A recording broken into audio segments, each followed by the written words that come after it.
கர்த்தருடைய பரிசுத்த நாமத்துக்கு ஸ்தோத்திரம். இன்றைய தினத்துக்கான தேவனுடைய வார்த்தையானது எசேக்கியேல் 37ஆம் அதிகாரத்திலே 26ஆம் வசனத்தை நாம் வாசிக்கும் பொழுது, நான் அவர்களோடு சமாதான உடன்படிக்கை செய்வேன், அது அவர்களுக்கு நித்திய உடன்படிக்கையாக இருக்கும் என்று சொல்லி ஆண்டவர் சொல்லுகிற ஒரு காரியம். அதாவது அவர்களோடு சமாதான உடன்படிக்கை செய்வேன்.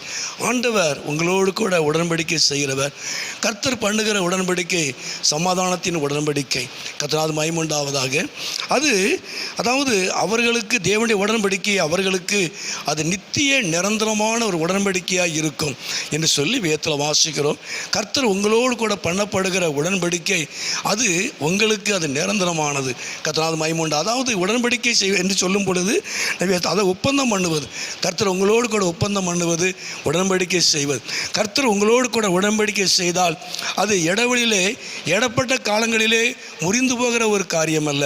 அவர் உங்களோடு கூட பண்ணப்படுகிற ஒப்பந்தம், உங்களோடு பண்ணப்படுகிற உடன்படிக்கை அது நித்திய உடன்படிக்கை. மனுஷனுடைய உடன்படிக்கை, ஒரு நிர்வாகத்தினுடைய உடன்படிக்கை அது பாதியிலே, குறிப்பிட்ட வயசில், குறிப்பிட்ட நாட்களில், குறிப்பிட்ட காலத்தில் அது முடிந்து போயிடும், காலாவதி ஆகிவிடும். ஆனால் கர்த்தர் உங்களோடு கூட பண்ணுகிற உடன்படிக்கை அது நித்தியமாக இருக்கக்கூடியது, நிரந்தரமானது என்று சொல்லி தேவனே வாக்கு கொடுக்கிறார். சமாதானத்தின் உடன்படிக்கை நான் செய்வேன் என்று சொல்லி வேதத்தில் வாசிக்கிறோம். இந்த உடன்படிக்கை உங்கள் வாழ்க்கையில் என்ன செய்யும் என்று சொன்னால், நான் அவர்களை நிலைப்படுத்துவேன், நான் அவர்களை நிலை நிறுத்துவேன் என்று ஆண்டவர் சொல்கிறார். கர்த்தருடைய உடன்படிக்கையானது உங்களோடு கூட பண்ணப்பட்ட உடன்படிக்கை அது உங்களை நிலை நிறுத்தக்கூடியது. கர்த்தர் முதலாவது உங்களை நிலை நிறுத்துவார்.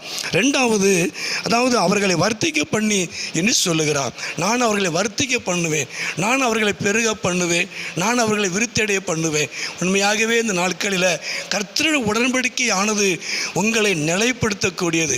உங்களை இந்த பூமியில், இந்த உலகத்தில், கிறிஸ்துவ வாழ்க்கையில், ஆவிக்குரிய வாழ்க்கையில், தேவன் வைத்த நிலைமையில் உங்களை அவர் நிலைப்படுத்துவார், நிலை நிறுத்துவார்.